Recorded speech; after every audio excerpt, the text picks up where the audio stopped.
All right, good to see everybody. Obviously, this is an important bye week for us.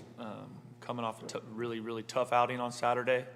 The disappointment, the challenges of that. I love how our players showed up, for our meetings today. And for the lift, we definitely have work to do. We're going to practice this week. We are going to make corrections. We are going to go to work on what we saw in that game that wasn't executed right, and continue to find ways to build skill and improve our football team. Like I said on Saturday night, I also give credit to the UCF staff. They did a good job, and their team played better than we did on Saturday. So now we're moving forward. I'm excited to see what a Friday night in Arizona Stadium looks like, from our fans and our students. Friday night games always have great energy, always have good crowds, and just the excitement of it, being kind of on a non-traditional day. So I'm excited to see what that looks like here. And we've got a team that's coming to play here that's extremely well coached in Houston, and they have a bye also, so they'll be fresh, and it looks like they're playing good football. So another challenge for us, but I'm glad that we're playing at home, and I'm excited to get to work on playing well and doing things we need to do, give our team a chance to win. We'll start with Justin. What goes into the thought process of not playing Noah under center as much as maybe he did last year? I think some of that is, just getting him away from the line of scrimmage, from the big bodies, so he can see a little bit better sometimes. And that part of it, I think,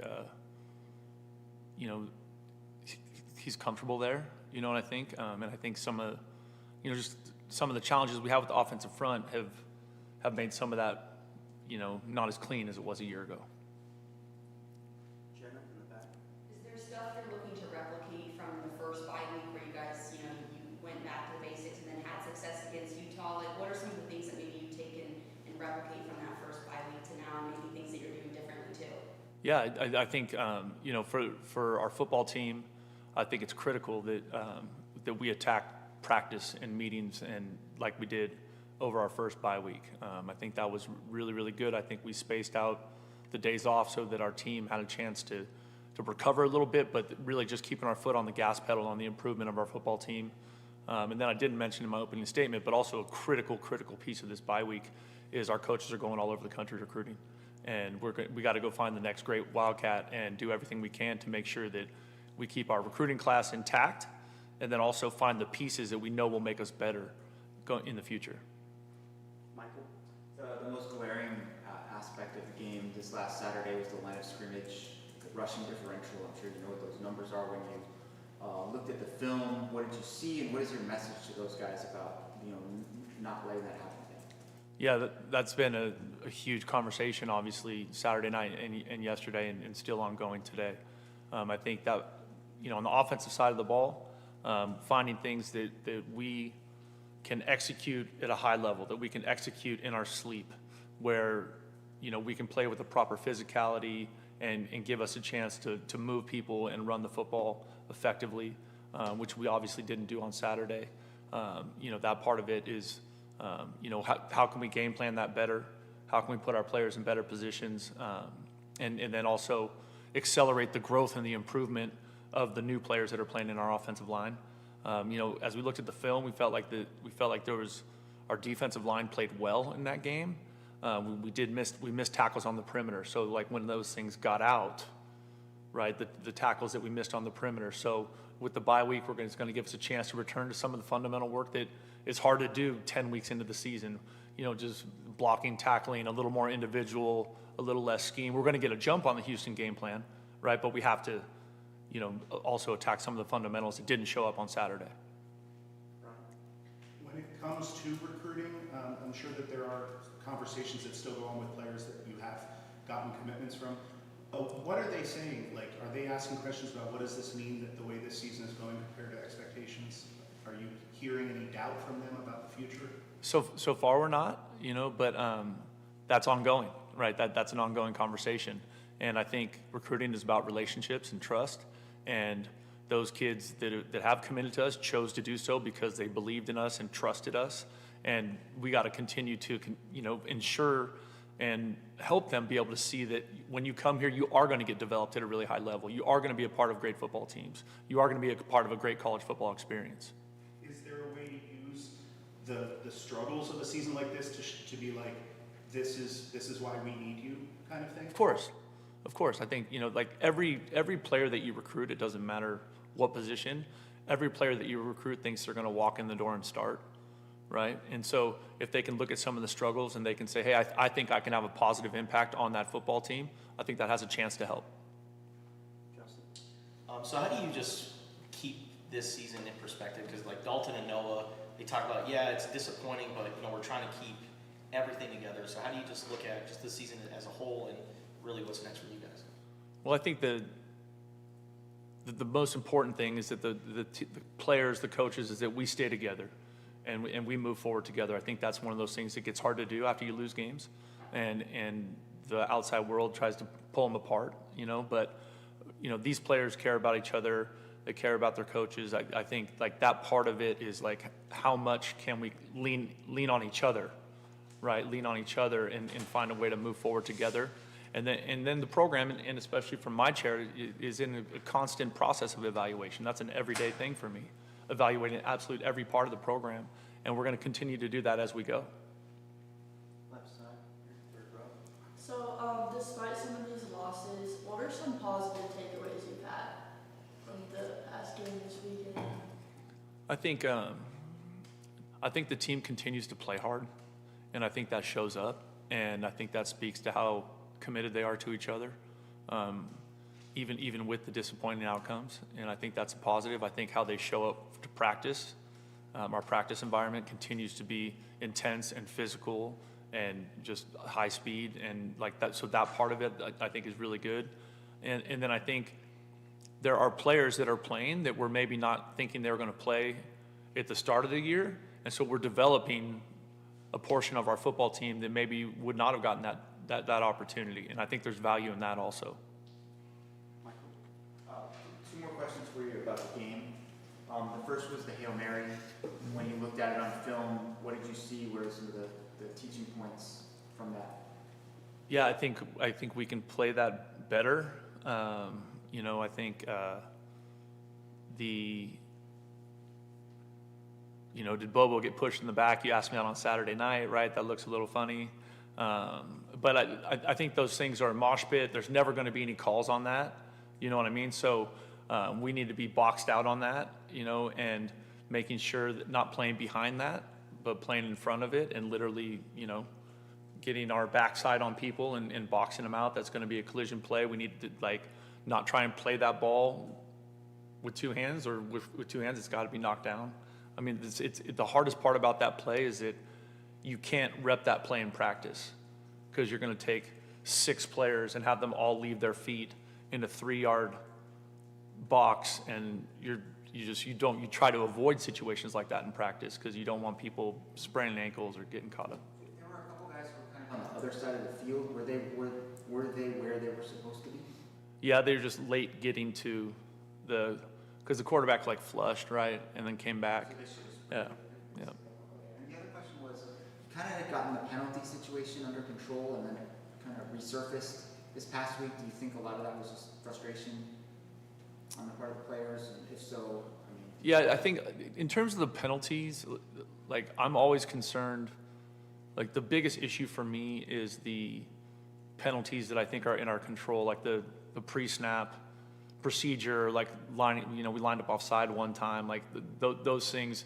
Those ones are the ones that absolutely drive me freaking nuts.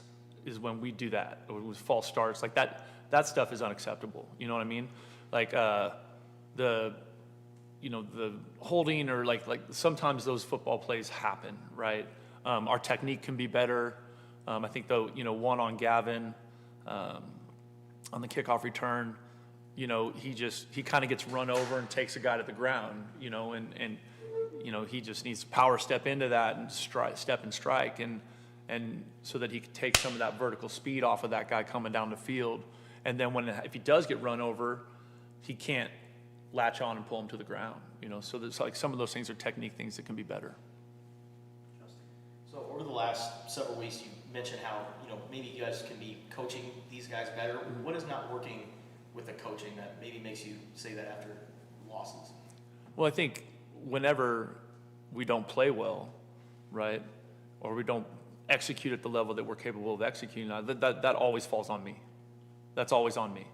And so, that's where I start, and that's where the constant evaluation every day, practice, film, games, post-game, all that stuff is a constant evaluation of what we're doing in all three phases. And so that's what these conversations are ongoing for us.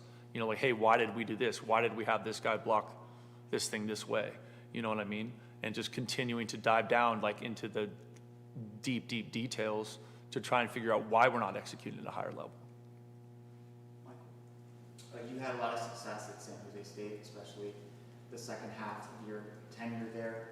But you entered into a different set of circumstances here, for sure.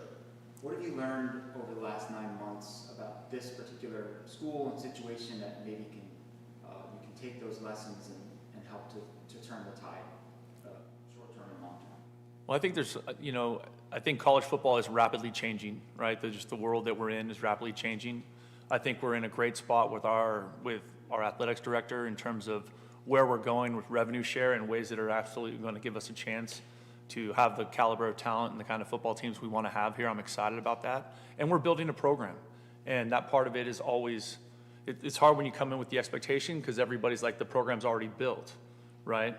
But there's also pieces there from a year ago that weren't part of us this year, right? And so we're still we are still actively developing those other parts to try and get them up to the level of the Big 12 Conference. And that's an ongoing thing. And some of that is the decisions that we make as coaches and the situations we put our players in. And then some of that is continuing to upgrade the talent on our football team. That's why we recruit. Like, everybody in America is always in a constant race to continue to elevate the talent on their football team, because by position, the more high caliber players you have at a position, the more it increases competition on the daily level at that position. And you want all of those players to feel that pressure in the practice environment so that game day is relatively easy. You want them to be on razor's edge on Monday through Thursday in the practice environment so that when they do have to line it up, they can just cut it loose, knowing that they're ultimately prepared for what's coming Saturday afternoon or Saturday night. Justin? So obviously you can't talk about specific recruits, but when you look at the 25 class as a whole, what do you like about it? I think we're moving in the right direction. I think we still have some pieces to add to it. I think the fluid nature of college football right now, everybody is trying to figure out because there's so many unknowns.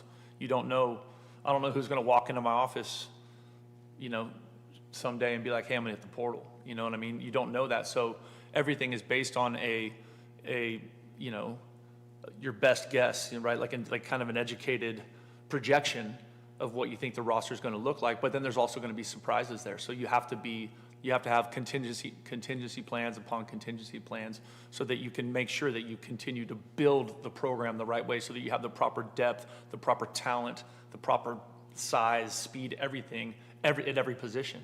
And so that's just a constant evaluation, and we are working at that. The recruiting effort has been awesome here. I love where we're at.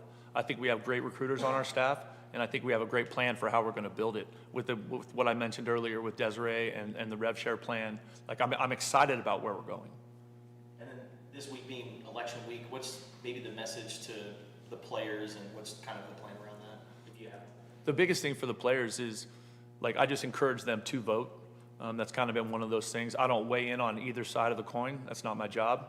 But I do think as young people, it's important for them to understand how fortunate they are to have the opportunity for that. And if there's somebody that likes to complain about where we're at or what's happening in our world, then they should let their voice be heard by showing up to the polls. Brian? That's my opinion too on that, so I don't care that. The previous bye week, you used that opportunity to make a change with the play caller. Was there any consideration of doing any other staff changes at this point in the season on the bye, considering the timing and the losing streak? There's not for me. I don't think that serves us. I don't think it serves this team right now. I think the most important thing that we're trying to do is to keep this team together and keep us move forward and build the best plan we can to play good football against Houston. And I also think that every person in this building is really having a big impact on our recruiting process, and that part of it is ongoing. But there's a constant evaluation of where we're at, in terms of how we're coaching, how we're teaching. Every aspect of the program is evaluated on a daily basis by me. Troy, kind of getting back to Justin's question about the 25 class, just the feedback that you've gotten throughout the season and this point in time from the class despite the losing streak, what has been the feedback about yourself and the coaching staff and the program as a whole? I think they feel good about the people that are here, and I think people make a place special, and that part of it, I think our players, I think how connected the team is, I think our coaching staff and how connected we are and how well we get along and how we recruit as a team, not just as an individual, right? Like you're just not recruiting this kid at this school. I think the players feel that, and I think in recruiting, when players, because everybody has some version of the same thing, right? Like they got a football building or they got an indoor or whatever. I think the kind of the X factor in that is going to be, how does it feel when you're there? Does it feel like home? Is it a place that you could see yourself being for the next 4 or 5 years? And so far, those players have felt great about that. Last question to Michael. Desiree was on the trip, of course. I'm sure she goes to all the road football games. I'm sure you guys have talked a lot about the direction the football program is headed. What have those conversations been like? They've been positive because she's super committed to us building a championship football program here. And I really, really appreciate that about her. And I think as we're talking about like building out our plan and our process for revenue sharing and what that looks like and just how that plays out over time, she's aggressive, she's really smart, and she's really committed. And I can't ask for anything more from a person in that seat than what I'm getting from her. All right, that's our time. Thank you all. Thank you.